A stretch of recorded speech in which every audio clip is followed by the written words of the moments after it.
নবীজি সাল্লাল্লাহু আলাইহি ওয়াসাল্লাম বলছেন, আকসিরু যিকরা হাদিমিল লাযযাত।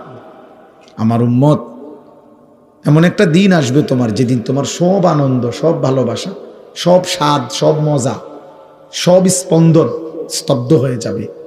সেই মৃত্যুর কথা তুমি খুব স্মরণ করো। মৃত্যু তোমার জিহ্বার স্বাদ নষ্ট করে দিবে। মৃত্যু তোমার কানের শ্রবণ শক্তি স্তব্ধ করে দিবে। মৃত্যু তোমার চোখের পলক বন্ধ করে দিবে। মৃত্যু তোমার হাতের নড়াচড়া বন্ধ করে দিবে।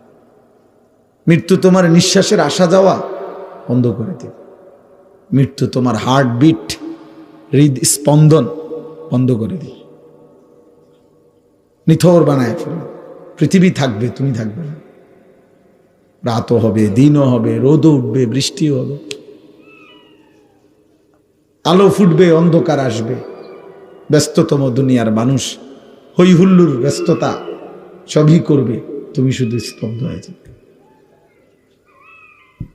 তুমি শুধু স্তব্ধ হয়ে যাবে। অতএব ভাইয়া, আমাদের প্রত্যেককে আল্লাহ কোরআন এটা বলছে, বান্দা ভেবে দেখো, দিল তোমার জেগে আছে কিনা, বিবেক তোমার কাজ করে কিনা, আল্লাহর কথা মনে পড়ে কিনা, কোরআনের কথা মনে পড়ে কিনা। কতদিন হয় আল্লাহ ভুলে গেছে, কতদিন হয়, কতক্ষণ হয়। নবীজি সাল্লাল্লাহু আলাইহি সাল্লাম, তাহলে এই জন্য বললাম, আমাদের এই বিবেক, আমার অনুভূতি, আমার আখিরাতের অনুভূতি আছে কিনা, এটা আমাদের ভাবা উচিত, আমাদের ভাবা উচিত। কোরআনুল কারীমের মধ্যে আল্লাহ তাআলা বলছে, বান্দা আমি তোমার 6টা জিনিস মনে করাই। ওয়ালাকাদ খালাকনাল ইনসান, আমি তোমাকে সৃষ্টি করেছি। ওয়া না'লামু মা তুওয়াসওয়িসু বিহি নাফসু, তোমার কলজার ভিতরে, অন্তরের ভিতরে যে কথা, গুনার চাহিদা, আমি এটা জানি।